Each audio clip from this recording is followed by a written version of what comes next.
I'm here coming from a tiny corner in our flat that's still a little bit cosy, and I've got my blanket because we still don't have a roof and it's still freezing. So I'm also sorry that we've gone for romantic lighting in this video.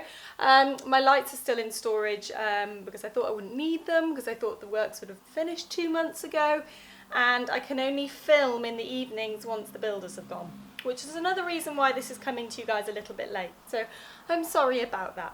But I am here, as is Poppy. This is her favourite place on this blanket. When she sees that I get this blanket out, she comes straight up onto the sofa and has a little snuggle. So she's pretty happy at the moment that we're having a chill out on the sofa. And I am wearing, you can see about 2/3 of it, I'm wearing the ultimate shift dress. This was the sample that we had at the Handmade Fair and the Knitting and Stitching Show, if any of you went there. And it was made by the wonderful Lisa. We have another Lisa, I think I've told you, have I told you about other Lisa? We have another Lisa who works at Sew Over It, and she is an amazing seamstress, and she makes a lot of the samples, certainly for the shows and for shoots. So we sort of, if I can't do it, she'll do it. So she made all of the samples for the show, and I think they looked amazing, so thank you, Lisa, for that. But I'm here today to do my Seamstress tag. So I promised that I would do this last week, and this was started by a YouTube channel called Holly Sews. So Holly is another sewer, and she vlogs about her sewing plans and what she's been sewing as well. I'll put a link to her channel in the comments so you can check her out as well. And she set up the Seamstress tag, which is a great idea because there isn't a tag currently on YouTube that helps you search for people who sew. So thank you, Holly, for doing that, and thank you for asking me to do this. I shall try my best to answer the questions well. Let me just get my laptop reopened. I have got them on here. Bear with me, guys. Okie doke. So there's 12 questions, and I'm just going to answer them and go through them. So, who are you? I am My voice went really strange then. I am Lisa Comfort, and I run Sew Over It. When and why did you start sewing? I started sewing on sewing machines when I was about 9, but probably hand sewing before then. In fact, definitely before then. We did it at school. I remember cross-stitching and sewing a little cross-stitching mat to my skirt when I was about 5 or 6.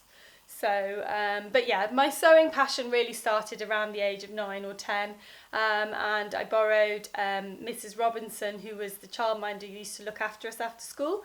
I borrowed her sewing machine, and she showed me how to sew things on it, and I messed around with it for a couple of years, and then I made my first skirt, which was not a pretty skirt, but it was a skirt that I made at about the age of 10. So yeah, it was a good make for that reason. What is your favourite or proudest make? I think possibly it would be it would have to be one of the wedding dresses that I've made. So I've made 3 wedding dresses, and they were all good in different ways, and I was sort of proud of them for different reasons. The first one I made when I was working at Bruce Oldfield, and it was it had a corset. It had an internal corset actually, so that meant that the corset was sort of attached to the outer shell of the dress, and it sort of laced up, and then it was fishtail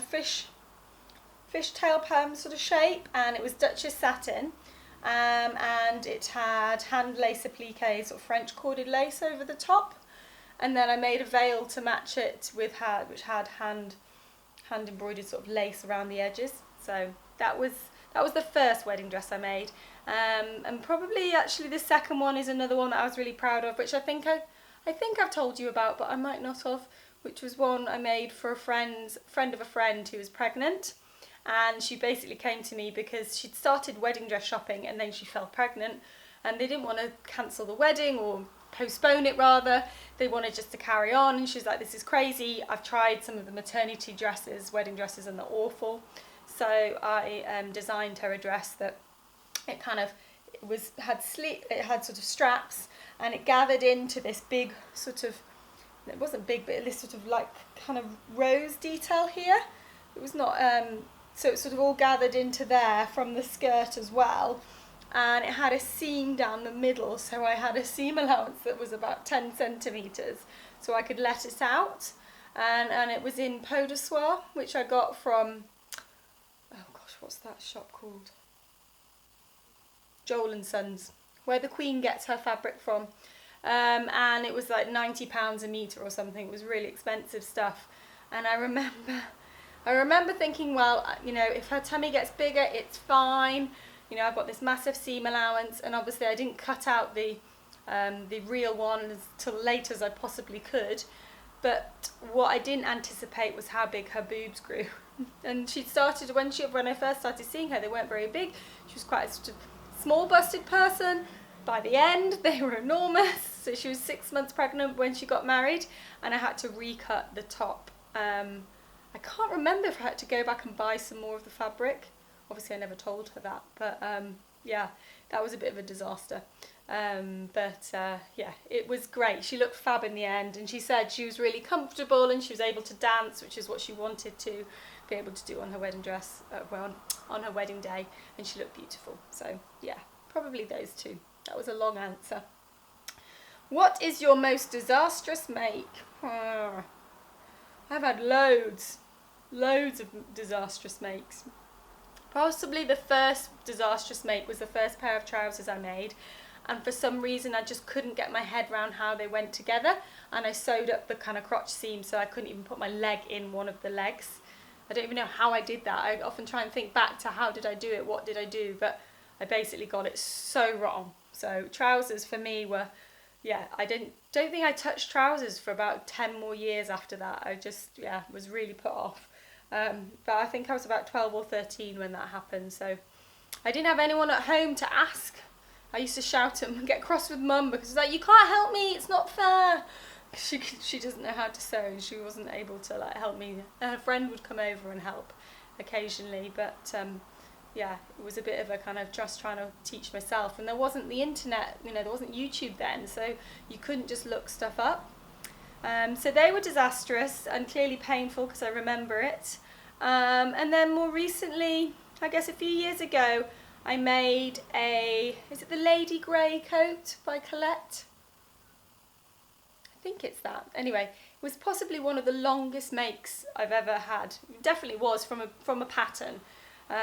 So consider the fact that I bought the pattern and I just made it. It took ages, and I stupidly made it out of this horrible pink wool, and I remember when I finished it, it took me so long to finish it. I don't think, you know, you get sick of a project. It's a bit like when you cook a big meal and you've cooked the big meal and you no longer want to eat it. It's sort of, I'd spent so long on this project that I just was, yeah, really sick of it, and I'd gone off the fabric, and I don't think I ever wore it. It went straight to a charity shop. So that was, yeah, that was pretty disastrous. Okay, where is your favourite place to go fabric shopping? It has to be Goldhawk Road, definitely. I don't get there much because I live in East London and it's on the other side in West London. But when I do, I absolutely love it, and I always make sure that I go with at least 2 hours so I can just spend ages.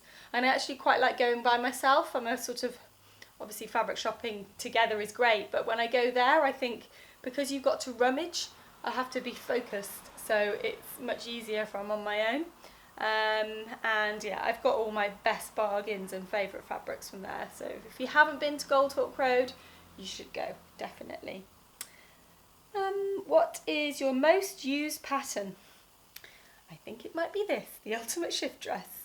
And I didn't realise that until I did the video and we worked out that I'd made 17 or 18 shift dresses, and since then I've made more. So possibly this, and I think it's because it's a quick make. I think it's because it shows off fabric, and you can use any fabric with it in terms of print, and it just works. And I think it's also just because it's, for my everyday work wardrobe, it's just the best. So I just wear it a lot.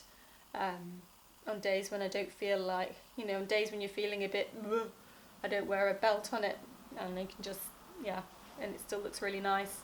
And on other days I like, cinching my waist in with a belt, and that looks nice. So the ultimate shift dress, definitely. What is, 7. Your most dreaded sewing task is alterations, definitely. I hate alterations, and I would rather make new clothes than alter clothes. So I have lots of things that I haven't worn in years because they need altering, and I haven't been bothered to do it. When I was really lazy about 2-3 years ago, we had someone who helped out with the sewing then. It wasn't Lisa, it was before Lisa came and joined us. And I gave her a load of my alterations, which was amazing, very indulgent, because it wasn't that I couldn't do them myself, but I was just like, I just hate them, I hate them so much. And I think it's because they're not a creative process, they're just purely practical. So I don't enjoy the process, and although you enjoy the outcome because it means you can wear something, it's not like you've got something new. And some alterations, like replacing a zip, can take, ages. And in that time I think, I could have made a top or something. So definitely alterations. And we get asked a lot at Sew Over It in the shops, do we do alterations, or would we do alterations? Sorry, my fringe is being annoying. I will. We did do it right at the beginning. We did it, and I found it so stressful. I didn't actually do them. We had a seamstress that used to come in and do them, but occasionally I'd have to do them if they were quick jobs. And never again. I just really, really didn't enjoy it. Okay, number 8. What's your favourite sewing task? This is hard. Oh my gosh, what do I love the most when I'm sewing? It's really hard. I mean, maybe I need to do a process of elimination. I definitely don't like doing like cutting out or pinning. That's boring.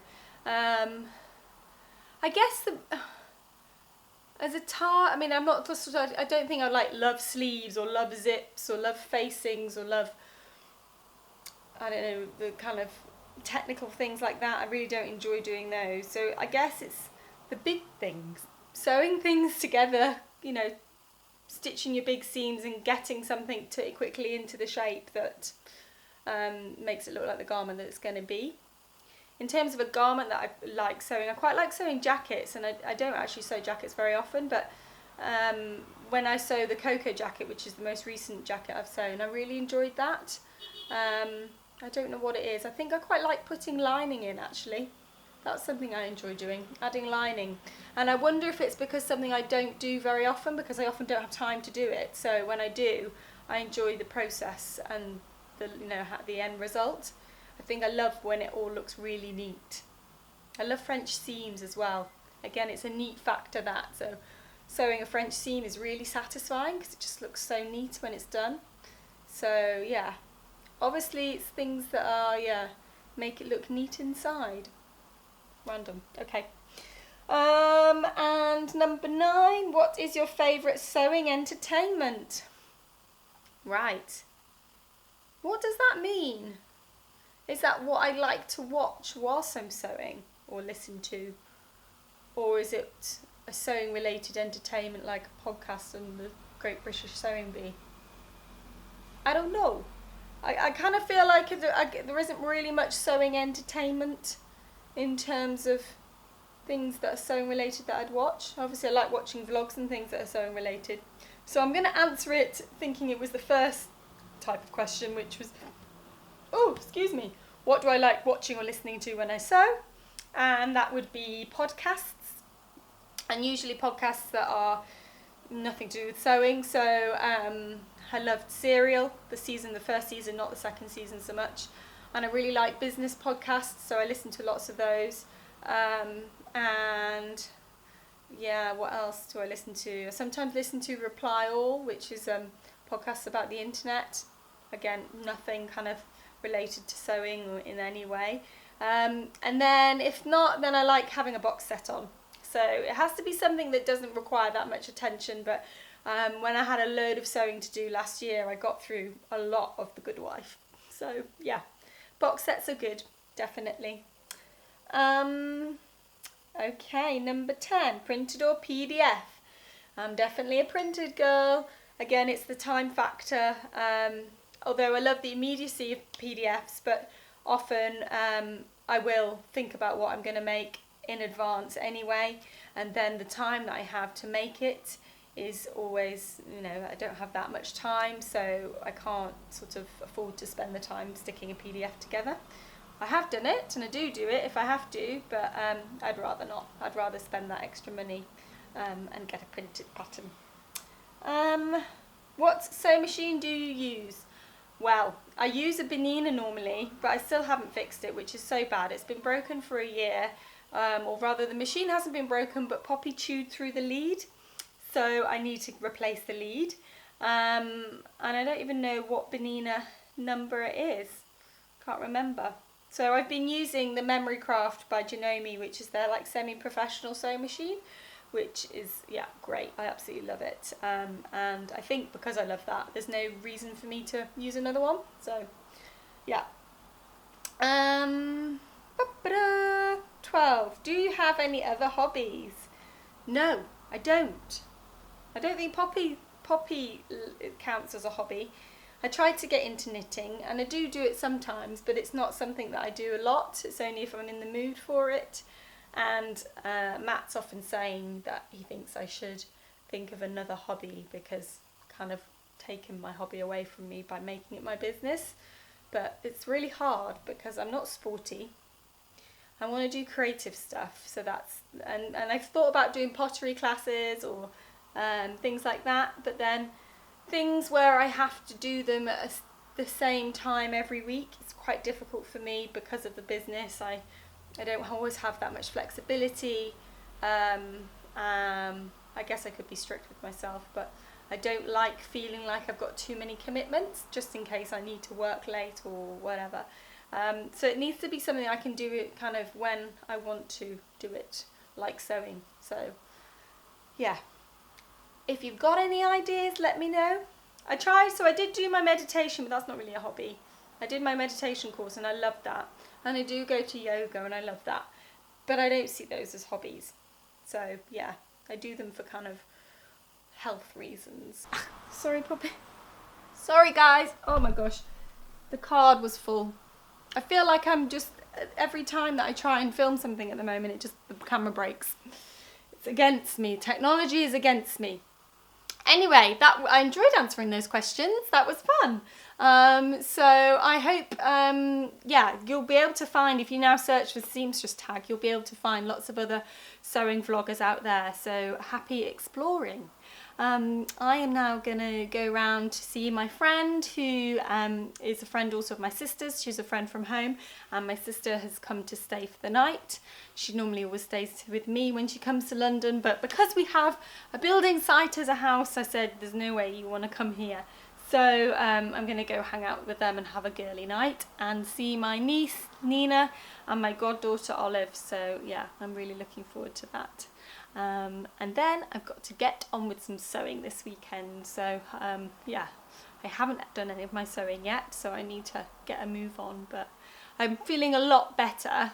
Still sound like I'm a bit out of breath, but I am feeling a lot stronger, and I've had almost a normal week this week at work, which has been good. So yay! So that's it though for this week, guys. Have a lovely weekend, and I will see you next week. Bye!